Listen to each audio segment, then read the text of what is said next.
به نام خداوند بخشنده مهربان.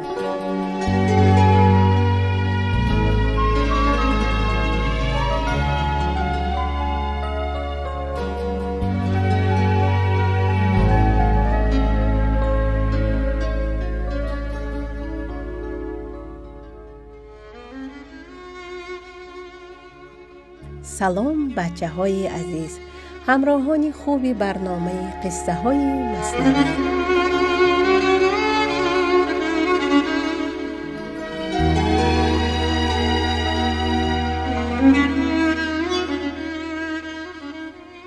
من و همراهانم در بخش صدای کودک رادیو مهر سلامتی شما عزیزان و پدر و مادرهای شما عزیزان را از خداوند منان تمنا داریم.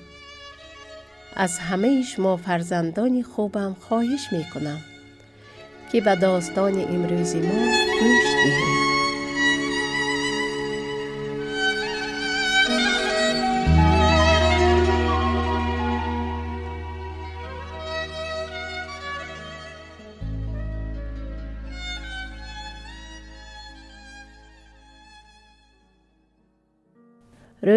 روزگار صیادی برای شکار مرغان به صحرا رفت و به زمین سبززار رسید.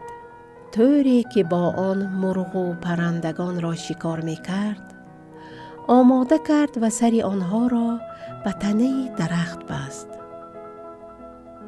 در زیر تور کمی گندم و ارزن پاشید و سر نخ را در دست گرفت و چند قدم دورتر رفت و در پسی بوته نشست. مشت علف و سبزه جمع کرد و سر و شانه و دامن خود را با آن علف ها پوشانید و منتظر شکار نشست. چند لحظه گذشت و پرنده به آنجا رسید و نزدیک محل صیاد به زمین نشست و به جستجوی دام برآمد.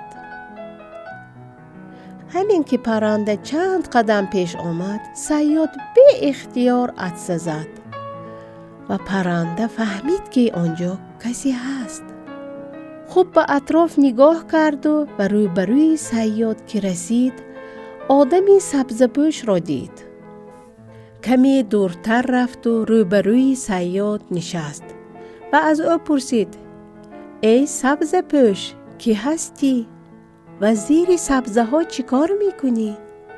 صیاد گفت: ای مرغ عزیز، به کار خودت مشغول باش و کاری به من نداشته باش.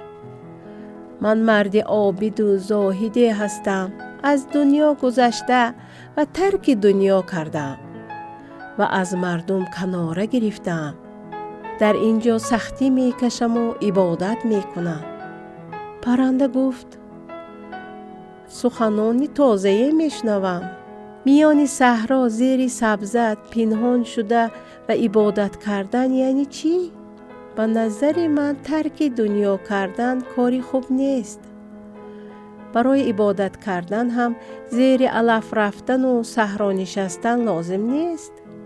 تو میتوانی در همان شهر خودت و خانه‌ات خدا را عبادت کنی و کار هم بکنی تا از خودت به مردم فایده برسد. حالا اینجا آمدی بیکار بنشینی و عبادت کنی؟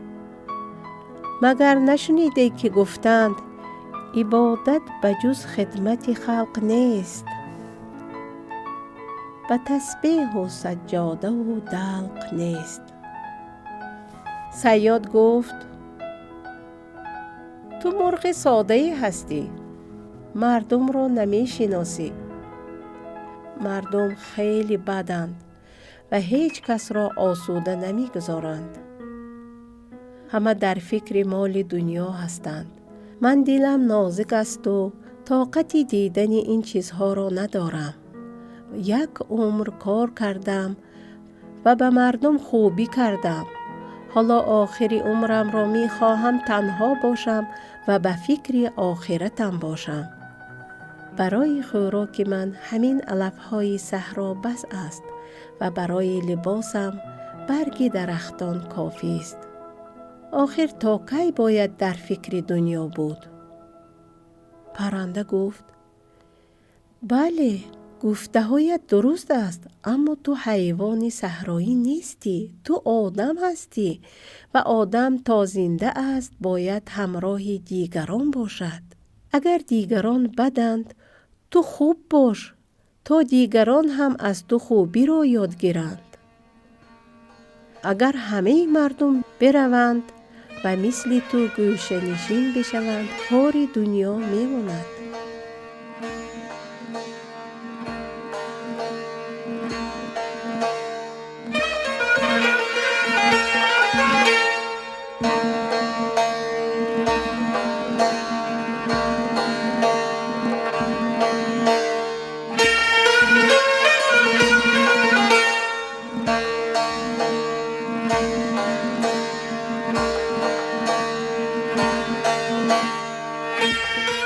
عبادت آن است که از دست همه کس برآید و زندگی دنیا را هم بهتر کند، نه اینکه دنیای آدم خراب شود. همه پیغمبران، دانشمندان و خوبان هم با مردم زندگی می کردند و در غم و شادی مردم شریک بودند. صیاد گفت ای پرنده، مرا به حال خودم بگذار. من از مردم بسیار بدی دیدم. حالا هم مرگ همسایه‌ام برای من درس عبرت شده است و دیگر نمی توانم از یاد مرگ غافل شوم. اکنون که من از مردم خودم را کنار گرفتم، حالا تو نمیگذاری به فکر خودم باشم. خواهش میکنم مرا به حال خودم گذار و از پی کارت برو. مرغ گفت بسیار خوب و رفت. اما چند قدم دورتر که رفت چشمش به دانه های گندم و ارزن افتاد که زیر تور پاشیده بودند. با خودش فکر کرد که آخر درون سبزه ها حتی یک دانه هم گندم دیده نمی شود. چرا اینجا اینقدر گندم زیاد ریخته شده است؟ خیلی دلش می‌خواست برود و آنها را بخورد، ولی هنوز در فکر حرف‌های صیاد بود. در فکر آخرت، خداوند، عبادت و مرگ. می‌ترسید که مردی سبزه پوش هم اعتراض کند. در این فکرها بود که برگشت و نزد مردی صیاد و پرسید این گندم و ارزن‌ها مال شماست؟ صیاد گفت نه، مال من نیست. من اصلاً از مال دنیا چیزی ندارم که گندم و ارزن داشته باشم. ولی تا جایی که یادم می آید اینها مال 2 بچه یتیم است که باید بیایند و ببرند. مبادا به آن دست زنی. تو می توانی از بین سبزه ها دانه پیدا کنی. برای همین هم اینها برای تو حرام است. فقط کسانی که خیلی گرسنه باشند و از گرسنگی دم مرگ باشند می توانند اینها را بخورند. پرنده که خیلی هوس کرده بود گندم ها را بخورد گفت من خیلی گرسنه هستم و نزدیک است که از گرسنگی بمیرم. پس من می توانم بخورم.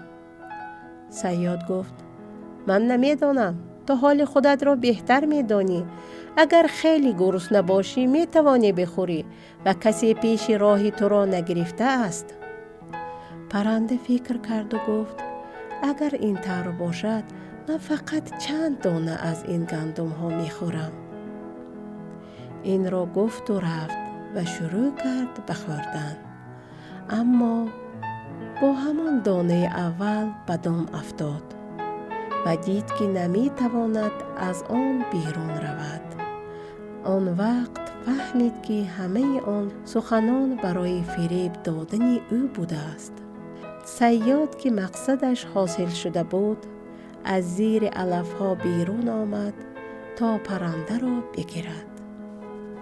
پرنده گفت می دانم چه کار اشتباهی کردم.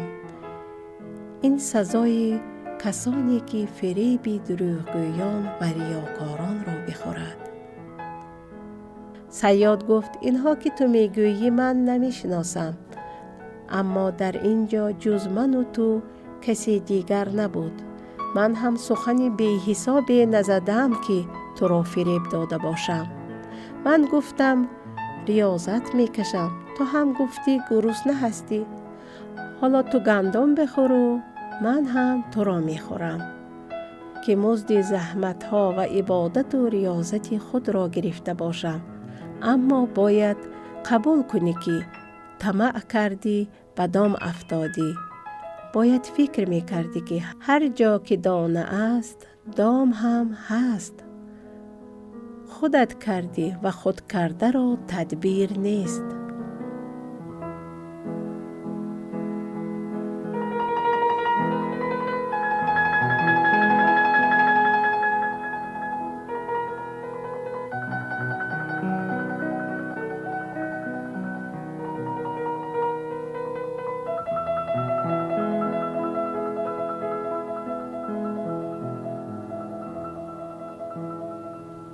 بچه های خوب، این قصه امروزی ما بود که شنیدید. امیدوارم همه اتان سالم و تندرست باشید و خوشحال و خوشنود. تا برنامه دیگر همه شما دوستان خوبم را به خداوند بزرگ می سپارم.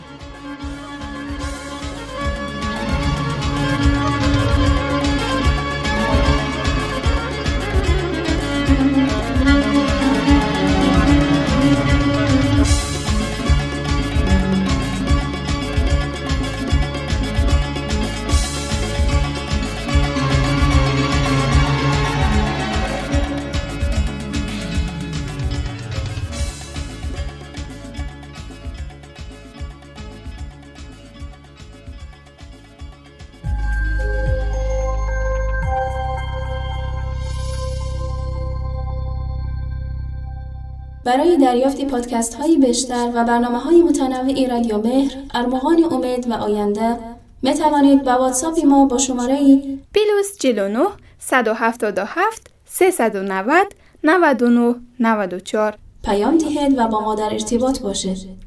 اینچنین در کانال یوتیوب و فیسبوک رادیو مهر آبونه شده و ما را همراهی کنید. www.radiomehr.org